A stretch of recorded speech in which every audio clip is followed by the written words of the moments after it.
बोलो चौथ विनायक जी महाराज की जय। एक साहूकार के एक बेटा बहू थे।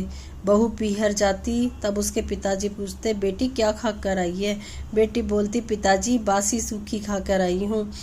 एक दिन साहूकार का बेटा भी अपने ससुराल गया और ससुर जी ने पूछा, जवाई जी आप हमारी बेटी को रोजाना ही बासी सूखी खाने को क्यों देते हो?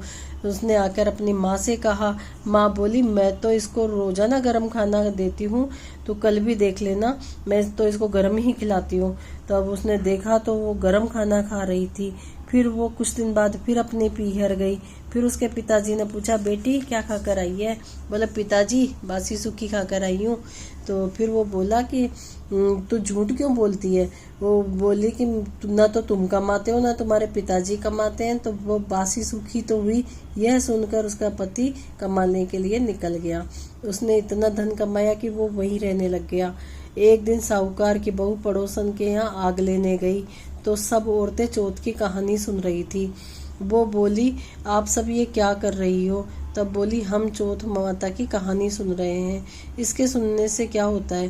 बोला, इसके सुनने से अन्न होता है, धन होता है, बेटा होता है, पोता होता है, 12 वर्ष से बिछड़ा हुआ पति भी घर आ जाता है।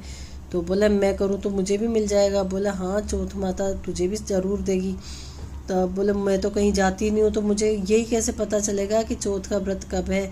तो बोले, एक काम कर, 30 आंखें ले जा और एक आँखा रोजाना अलग से रखती जाना। जब 30 पूरे हो जाएंगे तो समझ जाना कि आज चौथ का व्रत है। 30 आंखें ले आई तो वो रोजाना एक आँखा उठा के अलग से रखना शुरू कर दी। 30 पूरे हो गए तो उसने चौथ का व्रत कर लिया। अब सासू जी उसको 4 टाइम खाने को देती थी। वो एक टाइम का तो उसने ब्राह्मण को दे दिया, एक टाइम का उसने गाय को खिला दिया, एक टाइम का उसने गड्ढा खोद के उसमें गाड़ दिया और एक टाइम का उसने चांद के रख दे के और व्रत खोल लिया। ऐसे करते ही उसको व्रत बरसों ही बीत गए। चौथ विनायक जी ने सोचा कि यह व्रत करते इसको बरस बीत गए, अगर इसके पति को अपन वापस नहीं लाएंगे तो कलयुग में अपन को कौन मानेगा। इसलिए वह रात ही उसके सपने में जाके बोली कि अगर अब तू अपने घर जा और तेरी पत्नी तुझको याद कर रही है। तब वह बोला, मैं तो काम काज में इतना उलझ गया हूँ, अब तो जाना ही मुश्किल है। चौथ माता बोली, सुबह उठते ही नहा धोकर घी का दीपक जलाकर और चौथ विनायक जी का नाम लेकर बैठ जाना। देने वाले दे जाएंगे, लेने वाले ले जाएंगे। उसने वैसा ही किया। देने वाले दे गए, लेने वाले ले गए। घर आने लगा तो एक बूढ़ा सांप दुख से जलने के लिए जा रहा था। उसने उसे छिचकार दिया। सांप बोला, तूने मुझे क्यों छिचकारा? अब मैं तुझे खाऊंगा। वो बोला, खा लेना, तू मेरी माँ से मिल के आने दे, फिर खा लेना। सांप बोला कि कैसे विश्वास करूं, तू तो छत पे जाके सो जाएगा। वह बोला, सीढ़ियाँ चढ़कर आ जाना। इतना कहकर उदास होकर घर आया और किसी से भी कुछ भी नहीं बोलता और छत पे जाके सो गया। तब उसकी पत्नी बोली कि आप आए हो तब से इतने उदास हो रहे हो और किसी से भी कुछ भी बात नहीं कर रहे हो। तब उसने पत्नी को बताया कि ऐसे मुझे रास्ते में सांप मिला तो वो मुझे डसने रात को आएगा। तब वो पत्नी गई और एक सीढ़ी पर तो बालू बिछा दी, दूसरी पर दूध का प्याला रख दिया, तीसरी पे फूल बिछा दिए, चौथी पे इत्र सेंट की सुगंध कर दी और 5वीं पर चौथ माता के नाम के आंखें रख दिए।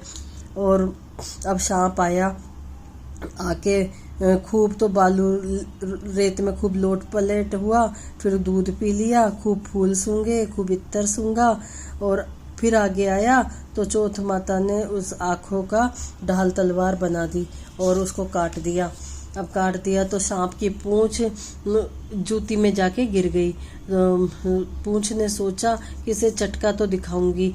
जब चींटियों ने आपस में बात करी कि इसकी पत्नी ने हमको इतना आटा घेरती थी, इसलिए इसके पति की रक्षा करनी चाहिए। इसलिए सारी चींटियां ने पूंछ को थोती कर दिया और संकट टल गया। सुबह उठने में देर हो गई। माँ उठकर जाने लगी तो सीढ़ियों में खून देखकर माँ चिल्लाई कि मेरा बेटा तो मर गया। ऊपर जाकर देखा तो बेटा तो सो रहा था। बेटे ने आकर पूछा कि मेरे लिए कोई धर्म पुण्य करती थी क्या? वो तो माँ बोली मैं तो नहीं करती थी। जब उसकी पत्नी बोली कि मैं करती थी तो सासू जी बोली कि तू क्या करती थी? बोले मैं 12 महीने की चौथ किया करती थी। बोले मैं तो तुझे 4 टाइम खाने को देती थी। बोले मैं 1 टाइम का तो ब्राह्मण को देती थी। ब्राह्मण ने हाँ कर दी। दूसरा समय का मैं गाय को देती थी, गाय ने भी हुंकारा भर दिया। तीसरी समय का मैं गड्ढा खोद के उसमें गाड़ देती थी और उसमें से सोने की रोटियां निकल गई। और चौथा समय का मैं अर्घ देकर खा लेती थी। तो अब उसका पति का सारा संकट टल गया तो सारी नगरी में हेला फिरवा दिया कि सब कोई पुरुष की लुगाई, बेटा की माँ, दीदा की, गोडा की और धनी की धरानी सब ही चौथ माता का व्रत करे। हे चौथ माता, जैसे उसका सुहाग दिया वैसे सबको देना। कहानी को कहने वाले को सुन